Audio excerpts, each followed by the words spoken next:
رمضان مبارک جیسے شروع ہوتا ہے ایک دور چلنے لگتا ہے۔ پہلی سحری مبارک، دوسری سحری مبارک، تیسری سحری مبارک، کیا ہے یہ؟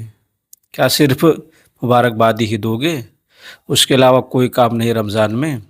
اللہ نے تو کہا ہے کہ اے ایمان والو، تم پر روزے فرض کیے گئے ہیں جیسا کہ تم سے پہلوں پر فرض کیا گیا تھا، تاکہ تم نیک بن جاؤ، پرہیزگار بن جاؤ، عبادت گزار بن جاؤ۔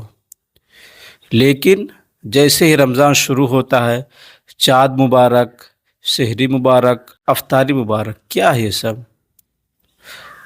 ہمیں رمضان کے روزوں کا احترام کرنا چاہیے۔ کیا صرف مبارکبادی ہی دینے سے ہمیں جنت مل جائے گی؟ جبکہ رمضان میں جو اللہ اور اس کے رسول کا حکم ہے اس کو تو ہم کرتے ہی نہیں۔ جو اللہ نے ہمیں بتایا ہے، جو رسول اللہ نے ہمیں بتایا، اس کو تو ہم کرتے ہی نہیں۔ جو ہمیں تعلیمات دیا گیا ہے، جو ہمیں کہا گیا ہے کہ ایسے نہیں ایسے روزہ رہو، تمہارا روزہ قبول ہوگا، ویسے تو ہم رہتے ہی نہیں۔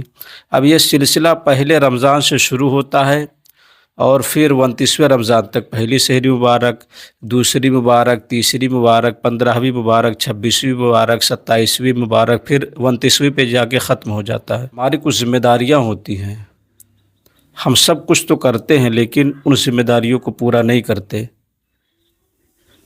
بعض لوگ کیا کرتے ہیں کہ ان کا جو دسترخوان ہوتا ہے جس میں اچھے اچھے کھانے کے سامان ہوتے ہیں، لذیذ کھانے کے سامان ہوتے ہیں، اس کی فوٹو کھینچتے ہیں، اسٹیٹس پہ ڈال دیتے ہیں، واٹس ایپ پہ ڈال دیتے ہیں، فیس بک پہ ڈال دیتے ہیں۔ لیکن جو غریب ہوتا ہے، جب وہ فوٹو دیکھتا ہے، کہیں نہ کہیں اس کے دل میں تکلیف تو ہوتی ہوگی کہ کاش اللہ نے مجھے بھی آج اتنا دیا ہوتا، کاش اللہ نے مجھے بھی ایسا بنایا ہوتا تو میں بھی وہی سب کھانا کھاتا۔ تو میرے بھائیوں، ایسا نہ کریں، کسی کی دل آزاری نہ کرے۔ اور رمضان میں سب سے بہترین کام یہ ہے کہ روزہ رکھے، اللہ کی عبادت کرے اور جتنا ہو سکے اللہ کے مخلوق کی خدمت کریں۔ جو زکوٰۃ کے حقدار ہیں ان کو اپنے ہاتھ سے زکوٰۃ دیں۔ ایسا نہیں کہ جو نااہل ہوں، جو حقدار نہیں، ان کو آپ زکوٰۃ دے دیں۔ آپ پتہ لگائیں، سب سے پہلے اپنے محلے میں دیکھیں، اپنے پڑوسیوں میں دیکھیں، اپنے رشتہ داروں میں دیکھیں۔ جو مسلمان جیلوں میں بند ہیں ان کے بچوں کو دیکھیں، ان کی عورتوں کو دیکھیں، ان کے بارے میں سوچیں۔ پہلے اپنے آس پاس دیکھیں، اپنے محلے میں دیکھیں، رشتہ داروں میں دیکھیں یار۔ پھر اس کے بعد اگر ان سب میں کوئی نہ ہو لیکن اس سب میں کوئی نہ کوئی ضرور مستحق ہوگا زکوٰۃ کا، تو اس لیے اپنی زکوٰۃ کا صحیح استعمال کریں اور صحیح لوگوں تک اپنی زکوٰۃ کو پہنچائے۔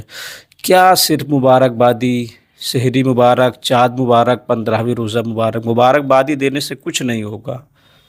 رمضان میں بہترین اگر آپ کو بننا ہے تو اللہ کی بتائی ہوئی بات پر آپ کو عمل کرنا پڑے گا، غریب کی خدمت کرنا پڑے گا، یتیموں کے بارے میں سوچنا ہوگا کہ ہم جو کھا رہے ہیں وہ بھی وہی کھائیں، ہم جو پہن رہے ہیں وہ بھی وہی پہنیں، ہم جو لے رہے ہیں وہ بھی وہی لیں۔ تب اس سے اللہ راضی ہوگا۔ اللہ تب راضی ہوگا جب ہم خدمت کریں گے، جتنا اللہ نے ہمیں دیا ہے اس میں سے خرچ کریں گے۔ یہ نہیں کہ ہم نے لیا عید میں 3000 کا کپڑا اور کوئی غریب ہے تو اس کو ہم 500 کا دلا دیں۔ کم سے کم اگر 3000 کا اس کو نہ دلا پاؤ تو کم سے کم 1000 سے 1200 1500 روپے تک کا تو اس کو دلا ہی دو، تب تم سے اللہ راضی ہوگا۔ خدمت کرو، اور جب انسان خدمت کرتا ہے، اللہ اس کے نیتوں کو جانتا ہے، تب انسان سے اللہ راضی ہوتا ہے۔ صرف مبارکبادی دینے سے اللہ راضی نہیں ہوتا۔ اس رمضان کو اپنے لیے پرفیکٹ بنائیں، اچھا بنائیں، اچھا سوچیں، لیکن اچھے سوچ کے ساتھ مدد کریں، دل کھول کر مدد کریں، اچھے طریقے سے مدد کریں۔ ایسا مدد کریں کہ ہاں لگے کہ کوئی شخص ہے جو اللہ کی رضا کے لیے ہماری مدد کر رہا ہے، لیکن مدد کرتے وقت نام و نمود کے لیے مدد نہ کریں، بس اللہ اس کے رسول کی رضا کے لیے مدد کریں۔ اور ایسی مدد کریں کہ تمہارے جانے کے بعد جب تک تم دنیا میں ہو ان کے منہ سے جن کی تم نے مدد کیا ہے صرف تمہارے لیے دعائیں نکلے، تب اللہ راضی ہوگا۔ یہ ویڈیو شیئر کرنے سے، فوٹو شیئر کرنے سے اللہ تھوڑی نہ راضی ہو جائے گا۔ اللہ کو راضی کرنا ہے تو اللہ کے مخلوق کی خدمت کرنی پڑتی ہے۔ اللہ کو راضی کرنا ہے تو اللہ کے مخلوق کی دیکھ بھال کرنی رہتی ہے، ان کے وقت پہ کھڑا رہنا پڑتا ہے، ان کی دیکھ بھال کرنی رہتی ہے۔ اس لیے صرف مبارکبادی دینے سے کام نہیں چلے گا، کام کرو اللہ اس کے رسول کی رضا کے لیے، دنیا کے لیے نہیں۔